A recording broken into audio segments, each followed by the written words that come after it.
Welcome to சோலை சாய் சமையல். இன்றைய வீடியோவில் வெண்டைக்காய் வத்தல் தான் செய்ய போகிறோம். இது வெயில் காலத்தில் செஞ்சு வச்சுக்கிட்டோம்னா ஒரு வருஷத்துக்கு வரும். எல்லாம் சாப்பாடுக்கு தொட்டு சாப்பிட்லாம், வெறுமனவே சாப்பிட்லாம், ரொம்ப நல்லாயிருக்கும். வீடியோக்குள்ளே போகிறதுக்கு முன்னாடி நம்ம சேனலில் இதுவரை சப்ஸ்கிரைப் பண்ணலைன்னா பண்ணிக்கோங்க. பக்கத்தில் இருக்க பெல் பட்டன் ஆல் ஆப்ஷனை கிளிக் பண்ணி வச்சுங்க. அப்போ தான் நம்மளோட எல்லா வீடியோ நோட்டிஃபிகேஷனில் வரும். வாங்க வீடியோக்குள்ளே போய் எப்படி செய்கிறதுன்னு பார்க்கலாம்.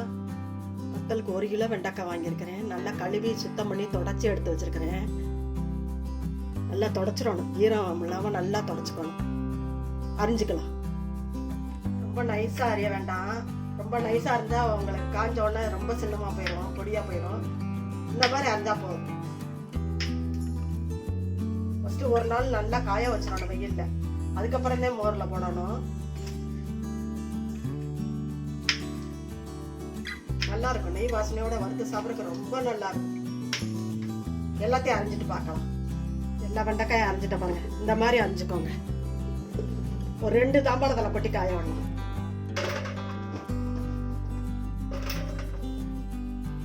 இந்த மாதிரி போட்டுக்கோங்க. ஒன்று மேலே ஒன்று போட்டால் காயாது. இந்த மாதிரி போட்டுக்கோங்க. வெயிலில் கொண்டு போய் வச்சுக்கலாம். இந்த மாதிரி நல்ல வெயிலில் வச்சுக்கோங்க. நல்லா ஒரு நாள் வெயிலில் காயட்டும். நம்ம காய வெட்டி பார்க்கலாம். ஒரு நாள் காய வச்சு எடுத்துட்டோம் பாருங்க. நல்லா வத்த சுருங்கி போயிருக்கு பாருங்க. வெண்டைக்காய் வத்தி போய் சுருங்கி போயிருக்கு பாருங்க. இதுல மோரை ஊற்றிக்குவோம். நல்லா கடைஞ்சி எடுத்த மோர் தான். ரொம்ப ஊற்ற வேண்டாம், தேவையானதை ஊற்றிக்குவோம்.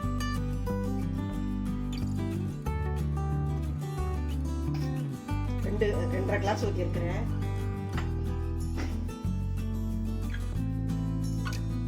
இதுக்கு தேவையான அளவு உப்பு போட்டுக்கலாம். இந்த மாதிரி பெசரி வச்சுக்கோங்க. ஒரு நாள் நைட்டு ஃபுல்லாக ஊறிக்கிட்டு இருக்கட்டும். நாளைக்கு வெயிலில் காய வச்சு எடுத்து. மோர் இந்த அளவு போதும். உப்பு நீங்கள் வாயில் வச்சு பார்த்தீங்கன்னா தெரியும். சரியா இருந்தால் அதோட நிறுத்திக்கலாம்.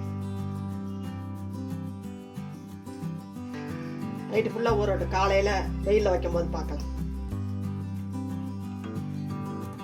வெண்டைக்காயை மோர் ஊற்றி ஊற வச்சிருந்தோம்ல, நல்லா இழுத்துக்கிடுச்சு பாருங்க. மோரெல்லாம் ஒரு தாம்பாளத்தில் போட்டு காய வைப்போம். ஒரு 2 நாள் வெயிலில் காய வைக்கணும். இந்த மாதிரி ஒன்னொன்னா போட்டு காய வைங்க. ஒரு 3 நாளாவது காயணும். நல்லா சருகாட்டம் காயணும். நம்ம காஞ்சி எடுத்துட்டு வந்த வரகு பார்க்கலாம்.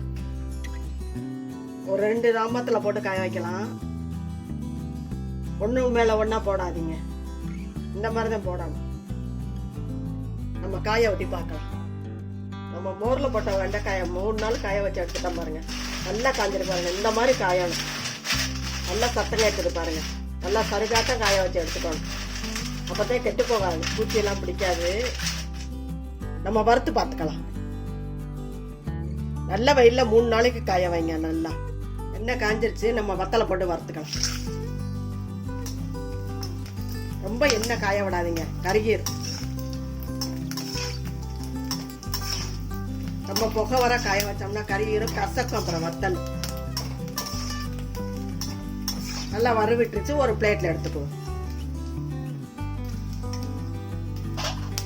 கொஞ்சம் வேலைதான், ஆனா நல்லா இருக்கும். ஸ்நாக்ஸ் மாதிரி கூட சாப்பிடலாம், சாப்பாடுக்கு தொட்டு சாப்பிடலாம், சும்மா வெறுமனவே சாப்பிடலாம். நல்லா இருக்கும். காய வைக்கிற வேலை தான். சிப்ஸ் இது வாங்கி சாப்பிட்றதுக்கு, அப்பளமே பொரிச்சு சாப்பிட்றதுக்கு இந்த மாதிரி சாப்பிட்டுக்கலாம். தயிர் சாதத்துக்குலாம் ரொம்ப நல்லா இருக்கும். நாங்களாம் வெறுமனவே சாப்பிட்டுக்குவோம். கொத்தவரங்க வத்தை இதெல்லாம். இந்த வெயில் காலத்தில் நல்லா வெண்டைக்காய் 10 ரூபா தான் விற்கிது. வாங்கி நல்லா போட்டுக்கலாம். நம்மளோட வெண்டைக்காய் வத்தல் அருமையாக ரெடி ஆயிடுச்சு பாருங்க. இப்போ ஈஸியாக செய்யக்கூடிய ஹெல்த்தியான வெண்டைக்காய் வத்தலை நீங்களும் செஞ்சு பாருங்கள். செஞ்சு பார்த்துட்டு எப்படி இருந்துச்சு உங்கள் கருத்துக்களை கமெண்ட்ஸில் சொல்லுங்கள். இந்த வீடியோ பிடிச்சிருந்தா லைக் பண்ணுங்கள், ஷேர் பண்ணுங்கள். நம்ம சேனலுக்கு மறக்காமல் சப்ஸ்கிரைப் பண்ணுங்கள். நன்றி, வணக்கம். அடுத்த வீடியோவில் பார்க்கலாம்.